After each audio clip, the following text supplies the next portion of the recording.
প্রাণ আয় পাখি আয়, আয় সাইদিয়া আয় পাখি আয়।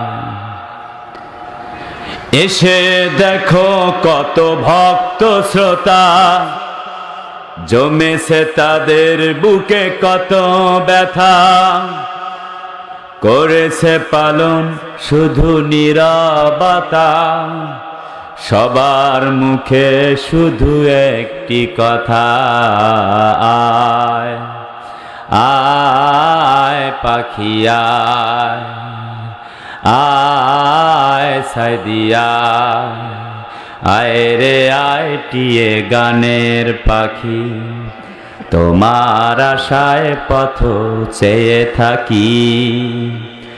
আসবে ফিরে সুরে শোনাবে কোরআন, ভরে যাবে মোদের মন প্রাণ, আয় পাখি আয়। শ্যামনগর দক্ষিণ পাড়া পুরাতন কেন্দ্রীয় জামে মসজিদের উন্নতিকল্পে আয়োজিত 2 দিন ব্যাপী ষষ্ঠ বার্ষিকী ঐতিহাসিক তাফসীরুল কোরআন মাহফিলের প্রথম রজনী। আজকের এই বিস্ময়কর কোরআনের মাহফিলের প্রথম দিবসে উপস্থিত আজকের মাহফিলের পরম শ্রদ্ধেয় সম্মানিত সভাপতি উস্তাজুল মুকাররম সদরে হুবলা জনাব হযরত মাওলানা আলহাজ আব্দুস সাত্তার আনসারী সাহেব, দোয়া করছি রব্বি করিম তার গোলামকে হায়াতে তৈয়বা দান করে ইসলামের খেদমতে আল্লাহর এই গোলামকে কবুল করুন। আমরা বলছি আমিন, আর একটু জোরে বলুন আমিন।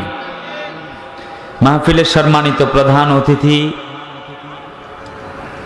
জননেতা জনাব নুরুল ইসলাম সাজিদুল সাহেব, চেয়ারম্যান উপজেলা পরিষদ বেলকুচি, দোয়া করছি আল্লাহ যেন তার এই বান্দাকে একজন সমাজ সেবক হিসেবে হযরত ওমরের মতো কবুল করেন। জোরে বলুন আমিন।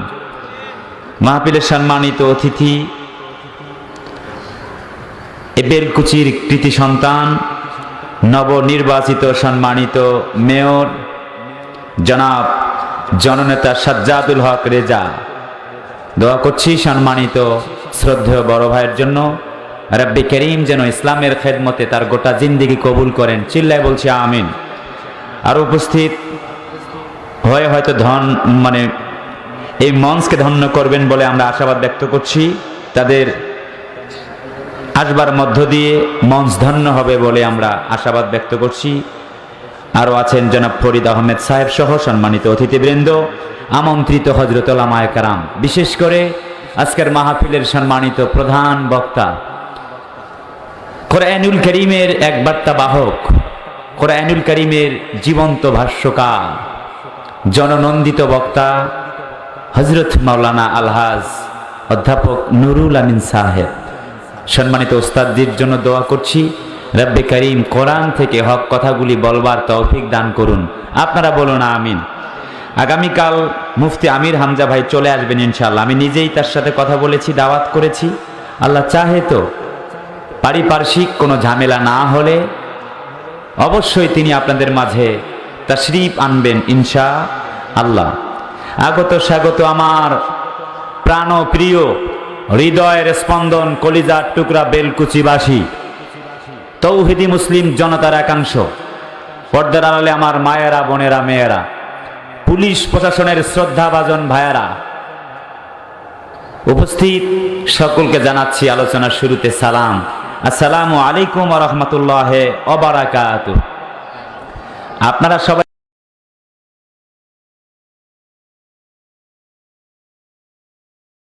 করে বলুন আলহামদুলিল্লাহ। আচ্ছা, প্রথমে জিজ্ঞেস করছি, আপনারা জীবিত মানুষ না মরা মানুষ? সত্যি কথা তো?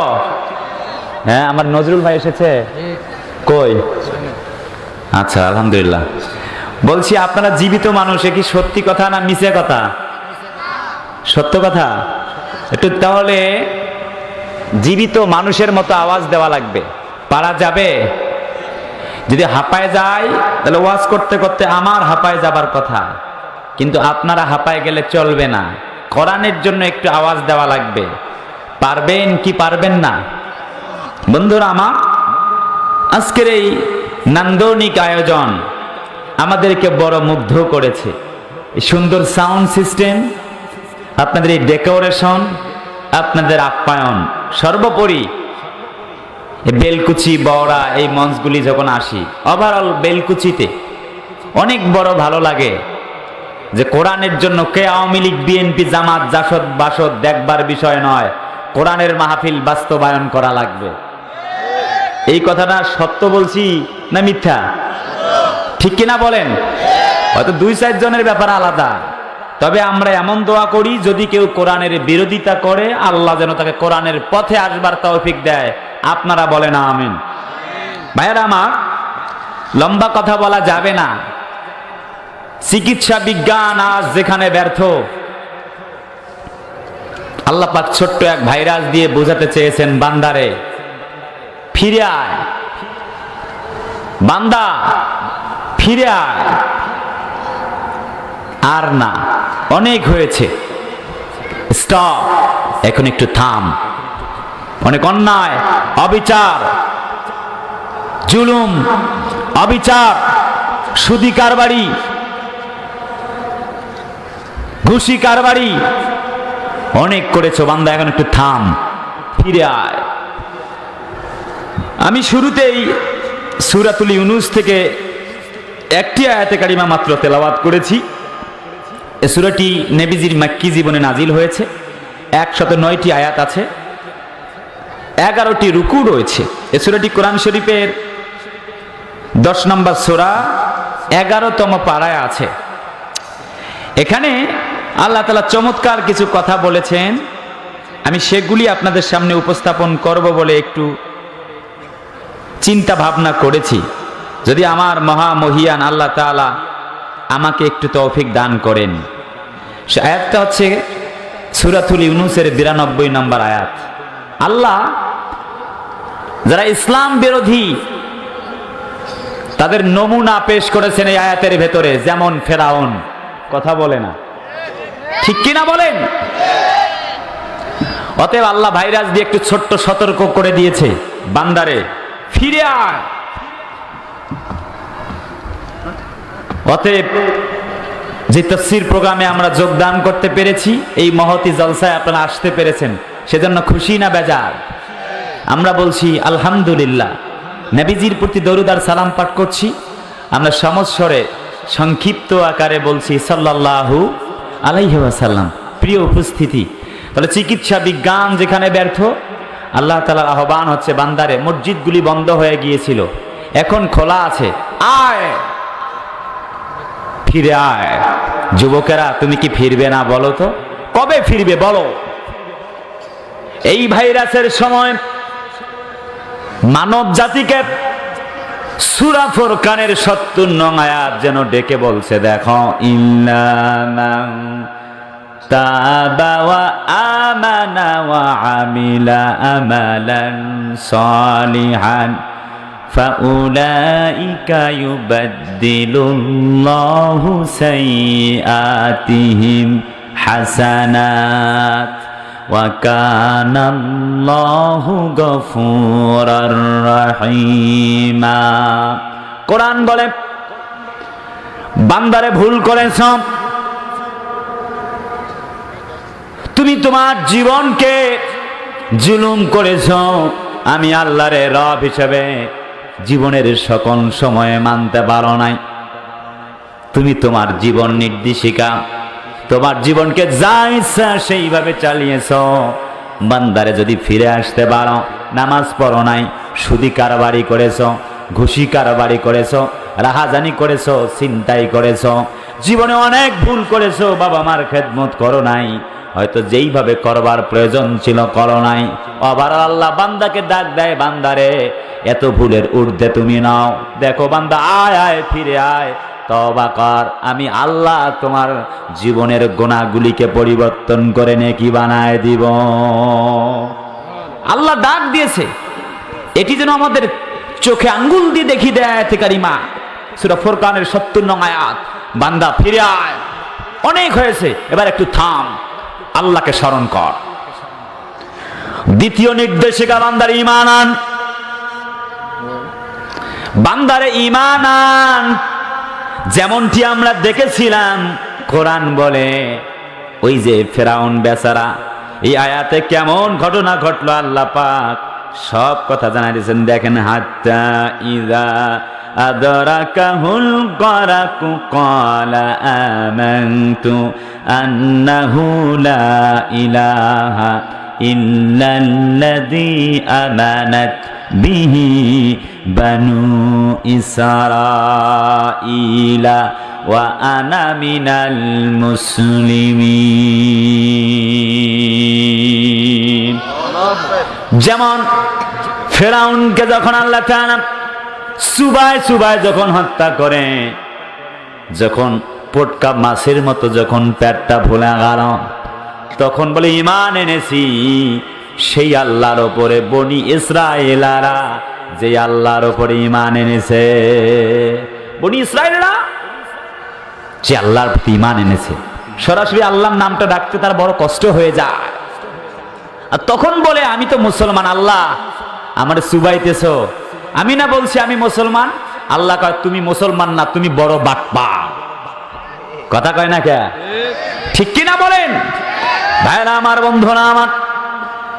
আল্লাহ জানিয়ে দিয়েছেন, ফালিয়াউমা নুনাজ্জিকা বিবাদানিকা লিতাকুনা লিমান খালফাকা আয়া।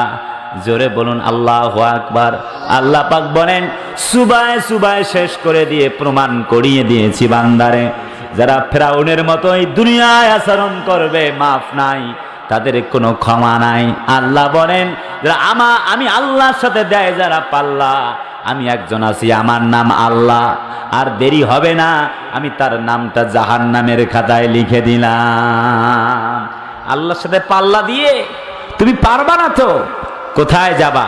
অতএব বান্দা ফিরে আয়, ঈমান আন, লাভ হয়ে যাবে। ঈমানের উপরে কথা চলছে। যারা ঈমান আনে নাই, আল্লাহর সাথে গাদ্দারি করেছে, তাদের পরিণামগুলি কেমন হয়েছে একটু মিলায় নেবার দরকার। আবু লাহাব নাম কি জানা না অজানা? সকলে বলেন বাবাজিরা, জানা না অজানা? জানা। আবু লাহাব নবীজির চাচা, ডাক দিলেন আশহাদ লাক কুল ইয়া আম্মি কুল আশহাদ লাক লা ইলাহা ইল্লাল্লাহ, কালেমা পড়ুন ও চাচাজি, আপনার দায়িত্ব আমি নিজেই নিয়ে নিলাম। পড়ে না, আহা, বরং যখন এই সুযোগ পায় তার ক্ষতি করতে যেতে চায়। একদা আবু লাহাব হাতে বড় বড় পাথর নিয়ে বিশ্ব নবীকে খুঁজছেন, দয়ার নবীকে খুঁজছেন। চলে গেলেন লম্বা পথ পাড়িয়ে দিয়ে। নবীজি কোথায় আছে সঙ্গী সাথীদেরকে জিজ্ঞেস করছেন। হযরতে আলী সেই প্রোগ্রামে বসা, বিশ্ব নবীও বসা আছেন। আবু লাহাবকে জিজ্ঞেস করছে, ও আলী রে, আইনা মোহাম্মদ? ও আলী বলো বলো, আব্দুল্লাহর বেটা মোহাম্মদ কেন নাই, কোথায় গেল বলবা নাকি? সুবহানাল্লাহ বলে। অথচ বিশ্বনবীজি নাও স্টিল নাও তখন বসে আছেন। আবু লাহাব দেখতে পারে না। আল্লাহ পাক রব্বে কারীম এমন পর্দা করে দিয়েছেন, নবীজি সেখানটায় ছিলেন। আসার আগে হযরত আলী বলেছিলেন, ইয়া রাসূলুল্লাহ, হ্যাঁ, বড় বড় পাথর নিয়ে আবু লাহাব আসছে, হয়তো আপনাকে ছুঁড়ে মেরেই ফেলবে। নবীজি গো, একটা বারের জন্য বলেন, আমি আলী একটা বারের জন্য অনুমতি পেলে পরে আবু লাহাবকে খতম করে দিয়ে আসি। নবী বলে, না, টেনশন করো না, লা তাখাফি ওয়ালা তাহজানি, ভয় করো না, চিন্তাও করো না, ওয়া তাওয়াক্কাল আলাল্লাহ ওয়া কাফা বিল্লাহি ওয়াকিলা, আল্লাহর উপরে ভরসা করো, তিনি একটা ব্যবস্থা করে দিবেন, কারণ তিনি আমার মালিক, তিনি আমার অভিভাবক। জোরে কন্যা সুবহানাল্লাহ। ভাইরা আমার, বন্ধুরা আমার, হযরত বিশ্ব নবীজি ছিলেন সেখানটায় নাও স্থান, কিন্তু তার কোনো ক্ষতি করতে পারে নাই, পাথর নিয়ে সামনে গেছে। আল্লাহ বলেছেন লক্ষ্য করুন, এখানে তাফসীরে ফি জিলালিল কোরআনের ব্যাখ্যা, তাফসীরে বাইজাবির বর্ণনা, আমার ভাইরা তাফসীরে সফওয়াতুত তাফাসির লক্ষ্য করে শুনুন। আল্লামা মুহাম্মদ আলী আস-সাবুনি লেখেন, লক্ষ্য করে শুনুন, এই ব্যাপারটা যখন ঘটে গেল, এত বড় পাহাড়, এত বড় পাথর নিয়ে যখন সামনে চলে যায়, নবীজিকে হত্যা করা হবে। আল্লাহ পাক বলে, নবীজি টেনশন করো না, এমন পর্দা তোমার জন্য ফেলে দিলাম, আমি আল্লাহ তোমার জন্য যথেষ্ট হয়ে গেলাম। তাফসীর ফি জিলালিল কোরআনের ব্যাখ্যা সৈয়দ কুতুব শহীদ রাহিমাহুল্লাহ লিখেছে, নবীজি যদি তুমি তার সাথে পাল্লা দিতে চাও, প্রতিবাদ করতে চাও, তোমার ক্ষতি হতে পারে, তোমার আঘাত লাগতে পারে, আমি এতটুকুন ক্ষতি তোমার করব না, কারণ আমি তোমাকে ইয়া মুহাম্মদ বলি নাই, ইয়া আইয়ুহান নাবী বলেছে। জোরে বলেন সুবহানাল্লাহ। ইয়া মুহাম্মদ বলে নবীকে আল্লাহ তাআলা ইন্ডিকেট করেন নাই, কত মর্যাদা তার। আল্লাহ বলতে চান, প্রেক্ষাপট যেন আজ দিবালোকের ন্যায় স্পষ্ট। ও মুহাম্মাদের উত্তরসূরি না, যদি তোমরা প্রতিবাদ করতে যাও, তোমাদের মিছিলে গুলি করা হতে পারে, তোমাদেরকে আবার ফাঁসির মঞ্চে ঝুলিয়ে দেওয়া হতে পারে, রাজাকারের ট্যাগ লাগিয়ে, জঙ্গিবাদের ট্যাগ লাগিয়ে মিছিল থেকে ধরে তোমাদেরকে জেলখানায় বন্দী করা লাগতে পারে, এমন পরিস্থিতি, এহেন পরিস্থিতি হতে পারে। অতএব টেনশন করো না, তোমার ঘাড় মটকাতে চায়, তোমাকে পাথর দিয়ে ঢেলতে চায়, তোমার ঘাড় মটকাতে চায়, তোমার হাত ভেঙে দিতে চায়, কথা কয় না কে? আল্লাহ বলে টেনশন করো না, প্রতিবাদ করার জন্য সামনে যেও না, আমি প্রতিবারের জন্য আমাকারু আমাকারাল্লাহ ওয়াল্লাহু খায়রুল মাকিরিন। প্রতিবাদ করবার জন্য তারা ষড়যন্ত্র করেছে, তোমাদের ঘাড় মটকাতে চায়, তোমাদেরকে কষ্ট দিতে চায়, বুড়িগঙ্গায় ভাসায় দিতে চায়। টেনশন করো না, লা তাখাফ লা তাহজান ইন্নাল্লাহা মা'ানা। নবীর সাহাবীদেরকে বিশ্ব নবীজি ঠিক যেইভাবে বলেছিলেন, ঠিক যেন প্রেক্ষাপট একেবারে দিনের ন্যায় স্পষ্ট, সেরকম টেনশন করো না। আলেম ওলামারা মাঠে নামে নাই, তার প্রতিবাদ করবার জন্য আল্লাহ পাক এমন ব্যবস্থা করে দিয়েছেন, যেই ভাই সাহেব বলেছিলেন খেলা হবে, এখন এমন খেলা হচ্ছে, এখন তিনি সামলাক। আওয়াজ দেন রে ভাই, জোরে বলেন ঠিক কিনা? সেই ভাই সাহেব লম্বা গলায় বলেছিলেন খেলা হবে, খেলা তো হচ্ছে, ঠেকান দেখি, কথা কয় না কে? আর এক ভাই সাহেব তার বিরুদ্ধে খেলছেন যে খেলা হচ্ছে তো। আল্লাহ বলতেছে, আল্লাহর মায়ের দুনিয়ার বাইর, আল্লাহ ছাড় দেন কিন্তু ছেড়ে দেন না, কথা বলে না। আরেকজন সম্মানিত মেয়র সাহেব, উনি আলিফ বা তাসা পড়ে বড় হুজুর হয়ে গেছে, হুজুরদেরকে বড় তাচ্ছিল্য করে। আলিফ বা তাসা পড়ে হুজুর হোক, আমাদের আপত্তি নাই, কিন্তু হুজুরদেরকে তাচ্ছিল্য করা লাগবে কেন? সাহস তো কম না, কথা বলে না। এটা ৯৫% মুসলমানদের দেশ, তুমি যত বড় ক্ষমতাধরই হও, কোরআনকে সেলুট দিয়ে কথা বলা লাগবে, আর তা না হলে মুসলমানেরা বরদাস্ত করবে না। আল্লাহ কয়, তোমাদের তাচ্ছিল্য করে কথা বলেছে, দাঁড়াও, তোমরা প্রতিবাদ করতে যেও না। আল্লাহ তাকে জাতীয় চোর হিসেবে প্রমাণ করিয়ে দিয়েছে জনাব তাফর সাহেবকে। অতএব বলি ভাইজানেরা, খুব সাবধান, খুব সাবধান, খুব সাবধান, খুব সাবধানে পা ফেলতে হবে। প্রথম আলো পত্রিকা সকালবেলা দাম কিন্তু 15, সন্ধ্যাবেলায় দাম কিন্তু কেজিতেও 15 টাকায় নেয় না, ঠিক না কথা? অতএব খুব মনে রাখবার বিষয়, মাস্তানি কইরেন না ভাই, কবরে গেলে বুঝবেন মাস্তানি ঠেলা কাহাকে বলে, ঠিক আছে তো কথা? ভাইরা আমার, বন্ধুরা আমার, আল্লাহ পাক বলেন, ইন্নাহুম ইয়াকিদুনা কাইদা ওয়া আকিদু কাইদা ফামাহিলিল কাফিরিনা আমহিলহুম রুয়াইদা। আল্লাহ বলেন, আমার ধরা বড় শক্ত, আমি জিতায় জিতায় খেলায় খেলায় তোমাদের অবকাশ দেই, আমি আল্লাহ ছাড় দেই কিন্তু ছেড়ে দেই না। সুযোগ দেই বান্দারে, ভালো হয়, ফিরে আয়। যদি কোনো বান্দা ফিরে না আসে, আল্লাহ বলেন ওই বান্দার জন্য আল্লাহ পাক এমন শক্ত ধরা ধরেন, ইন্না বাতশা রাব্বিকা লাশাদীদ। নিশ্চয়ই মনে রাখা দরকার, আল্লাহর ধরা বড় শক্ত, মনে রাখা ভালো। আল্লাহর সাথে পাল্লা দিতে যাওয়া যাবে না, নবীর ওয়ারিসদের সাথে পাল্লা দিতে যাওয়া যাবে না। আলেমরা আছে নবীর ওয়ারিস, ঠিক কিনা বলেন? এই কোরআনের মাহফিল চলবে, সৃষ্টি যার